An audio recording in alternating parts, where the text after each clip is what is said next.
So it's not the prettiest of days out here, but the birds are loving it. The breeze is a little cold. Yeah, here it goes again. It sounds like there's something just right in front of me in the forsythia or in the compost that I showed you the other day.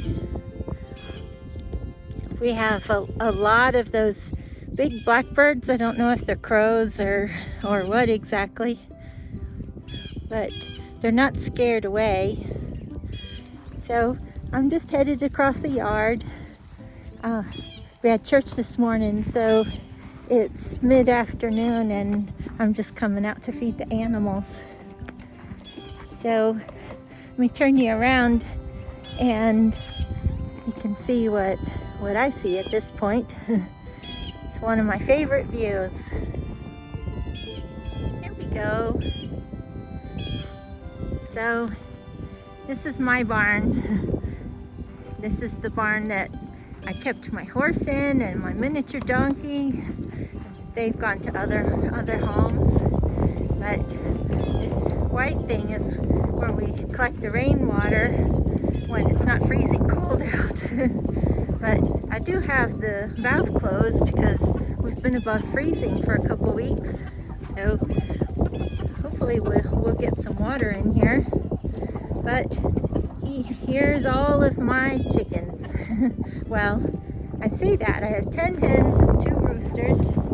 And they know when we come that we're bringing food and water, of course. So I always bring them some kitchen scraps and a gallon of water, and if they need more, they get more water.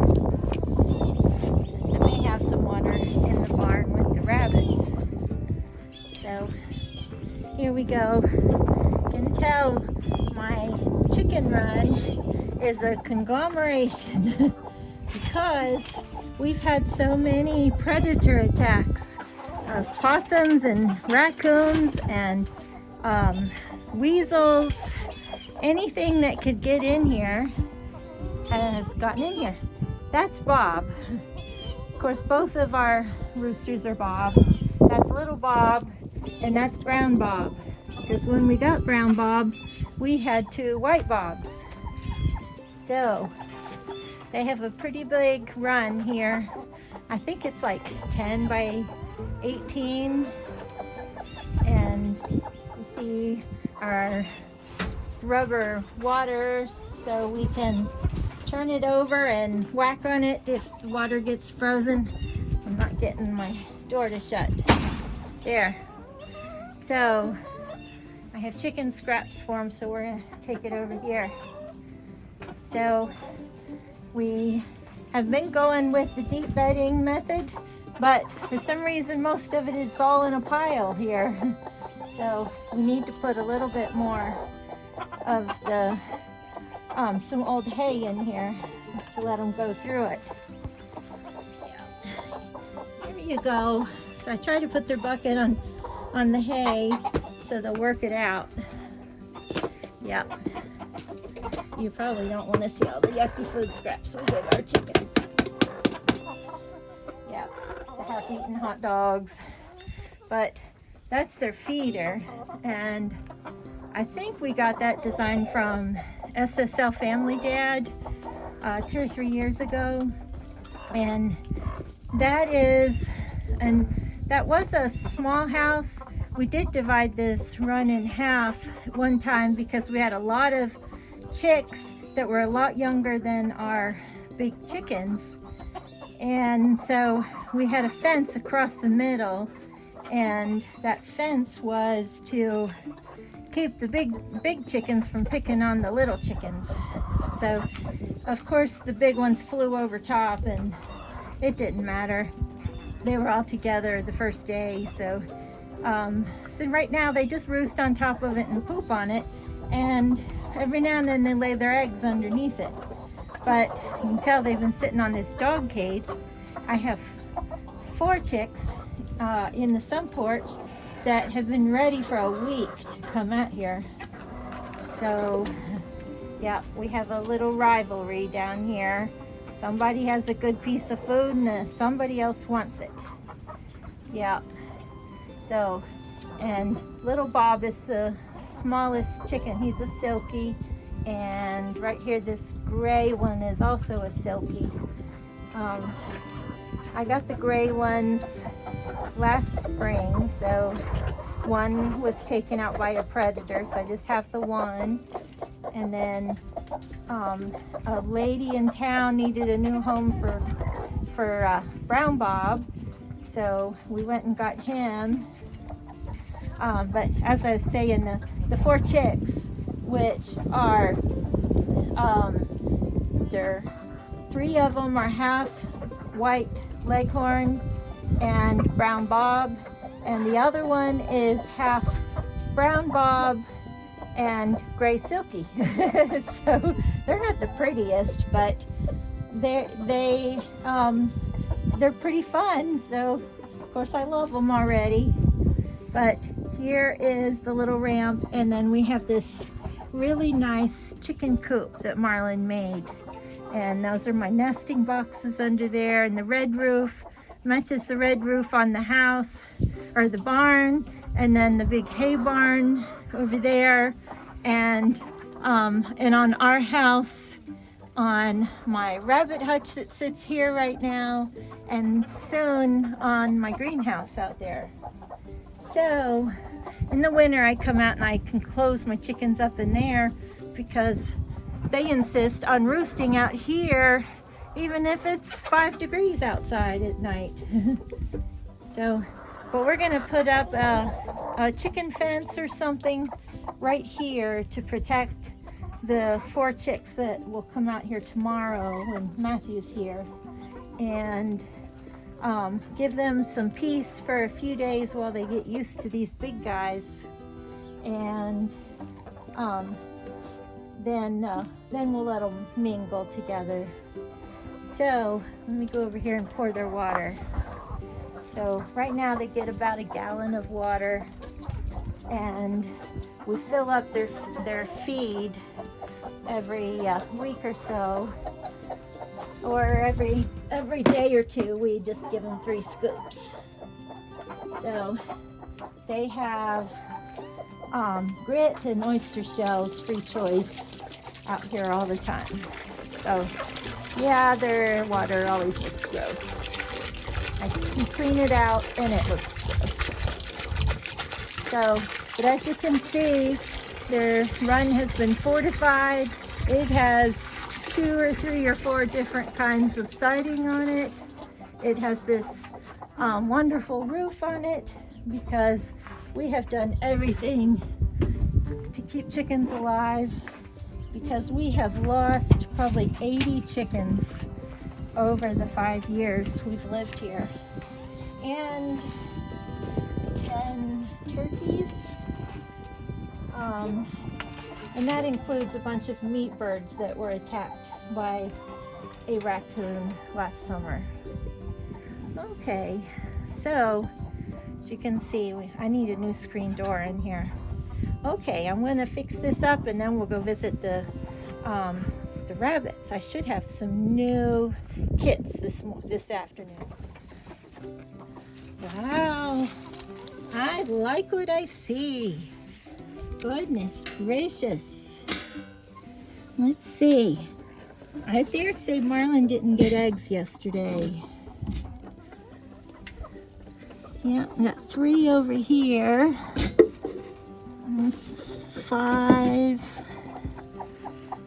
7, and 9, and 11, 12, 13, 14, and we'll take a peek over there. Yep, I don't see any more over there. So 14, which means probably 7 each day, yesterday and today. Okay, then over there is my chicken tractor. It's not that far away, it's just the camera. Okay, now I'll get set up and we'll go see the rabbits. So here's Bambi and her 7 babies. They're all huddled up in the back. There's one in particular that's just absolutely gorgeous. And it doesn't want to focus on them. Hi, Bambi. Yeah, she's been the best mommy. Yeah, you just saw one of the black ones. Look, there's one that's just laying on top. It's so cute. So Bambi is, she had started with 12 and she has 7. They're 3.5 weeks old. So there's another one. Yeah. They get brave and they don't realize that I'm out here. Yeah. And Bambi is so pretty too. But they're all mixed breed.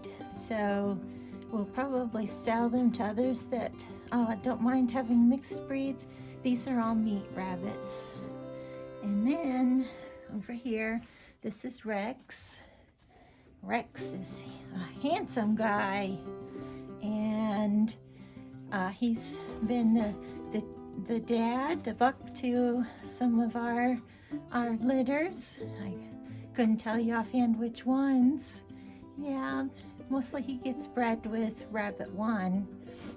Yeah, and he's a little timid, but he's a big guy. Yeah, I don't know if you can hear. Rabbit 2 has she just does deep breathing. And this is Mac. Mac is the sweetest one. And these are all mixed breeds over here. And I'd have to look in my hutch records to tell you what the breeds are. But he is part Silver Fox. My aim is to have all Silver Fox rabbits eventually. But I don't mind the mixed breeds.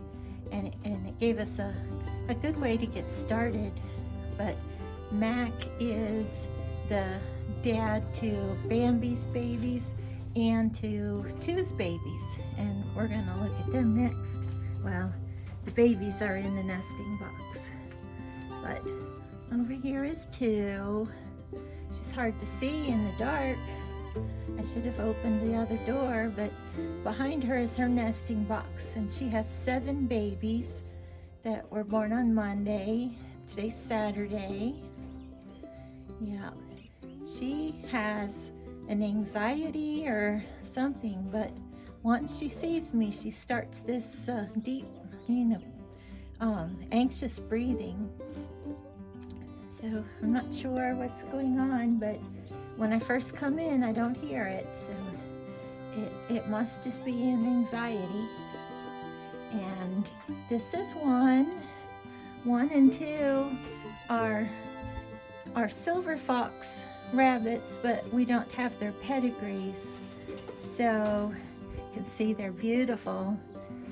But she is gonna have a litter around April 3rd.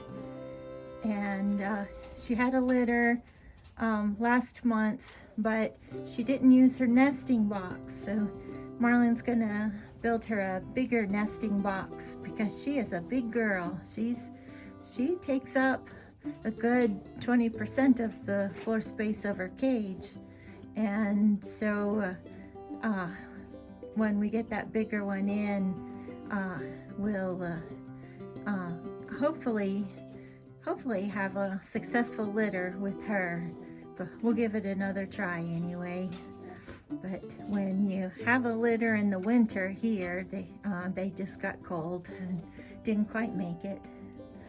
But here is Sunny Bunny, and Sunny's a rescue that we got through PetSmart, and actually our son Matthew got her, and she seemed like she was so big until these big gals and guys grew up, but now she seems so tiny.